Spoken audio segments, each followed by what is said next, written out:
Good Tuesday night, everybody, and welcome to another video. Huh.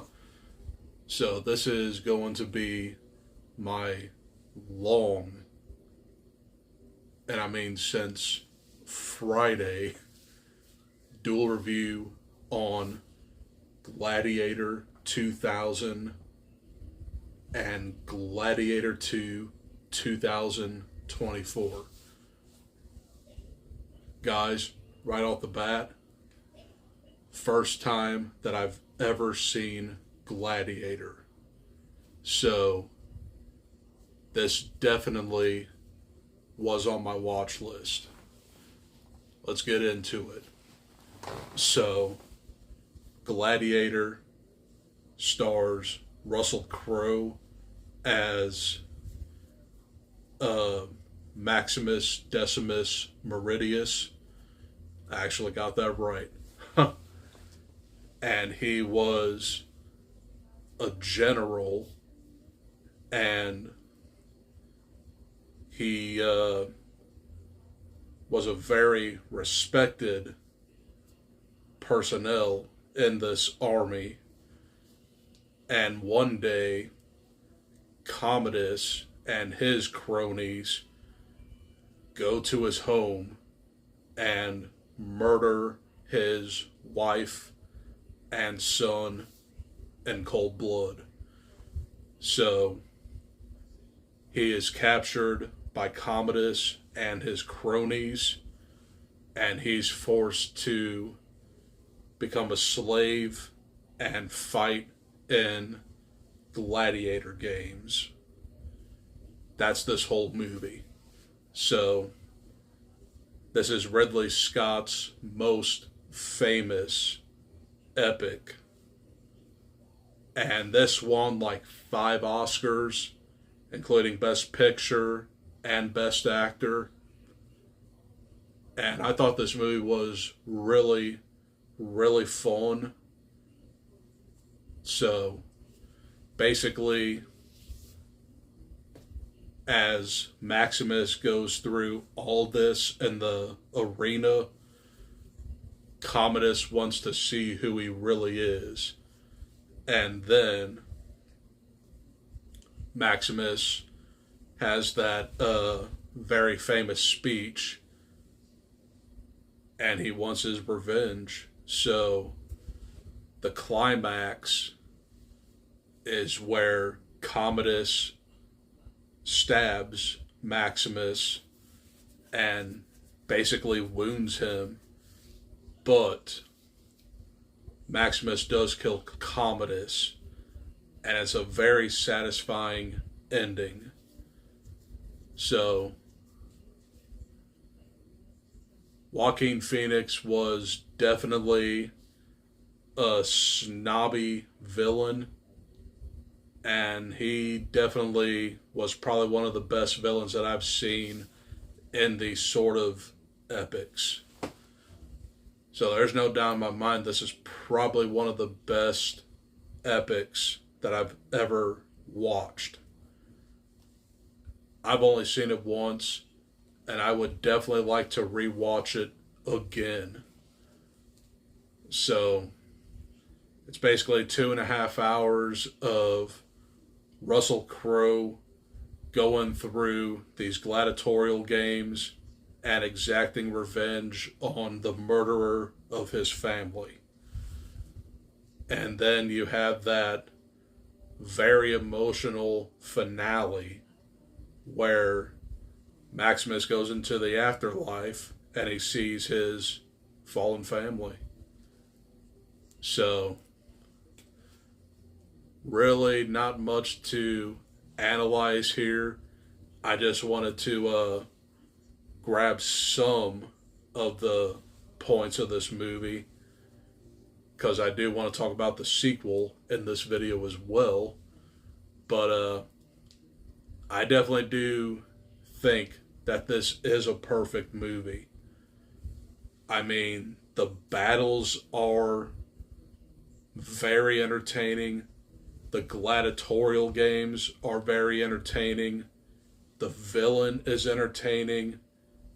and the climax is entertaining. All that wrapped in one movie is what definitely makes the movie worth watching. So, Gladiator 2000 for me absolutely deserves an A plus. So, is it a favorite of mine? I'll have to watch it a couple more times, but when it comes to epics, I would kind of put Braveheart over this one. I mean, I even have a poster over there, so you know that is one of my favorite movies.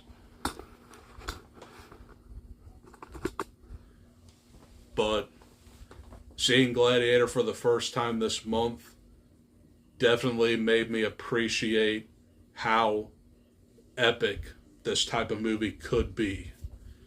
So, 24 years later, Ridley Scott returns for Gladiator 2. And I thought this was a very solid follow-up, but it's not as good as the original. So, you have the son of Commodus's sister as your main protagonist here.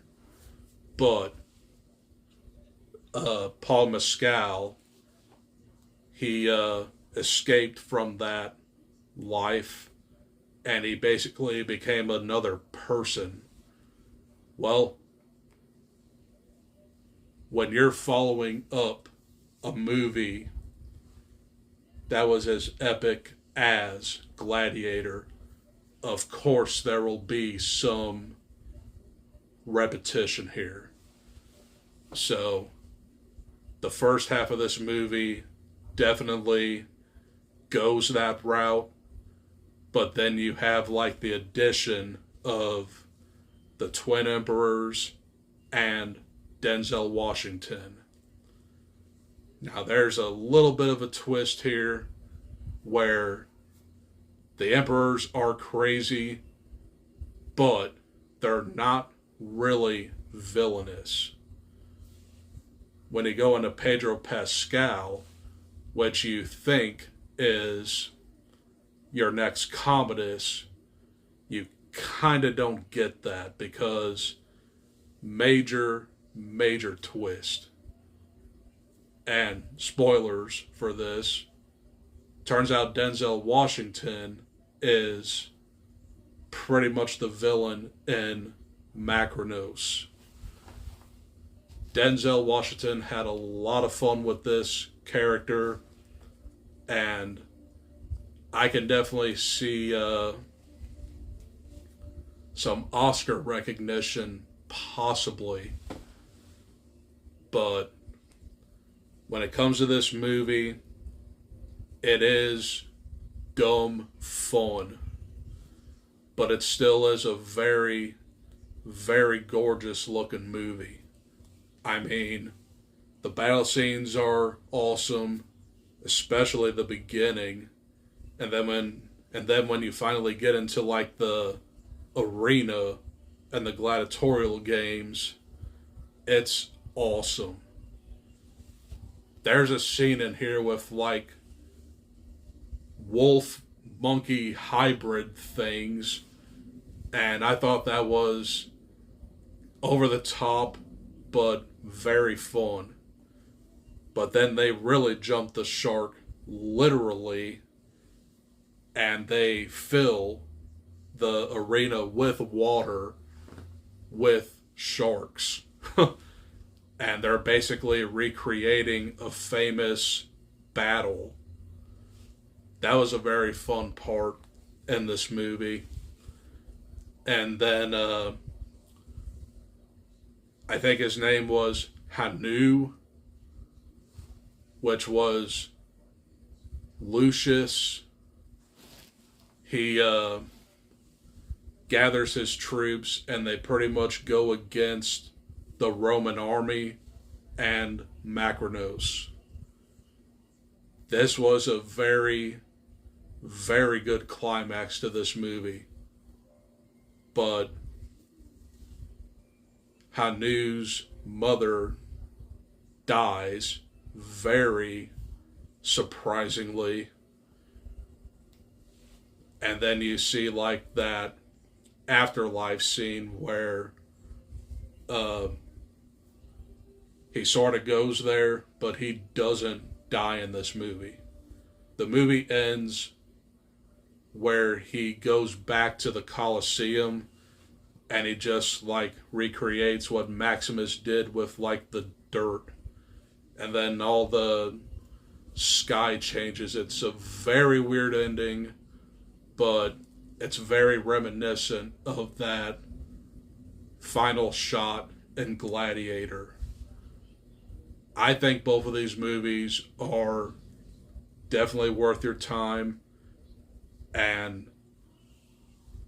Gladiator 2 being a follow-up to an all-time movie, I think is very solid, but it's not as good as the original. It's more over the top, but it just looks dang good because of the advancements in special effects. It's almost too glossy. But I really did enjoy Gladiator 2 as a whole. I would give this an A. Can't really give it an A plus because it's not as perfect as the original. So those are my thoughts on Gladiator and Gladiator 2. My next video that I'm going to put out tonight is going to be my review on Wicked. And I might have a very unpopular opinion here. You'll see that in a minute. But that's all I got for this video. I'll see you in a minute for the next one. Adios. Peace.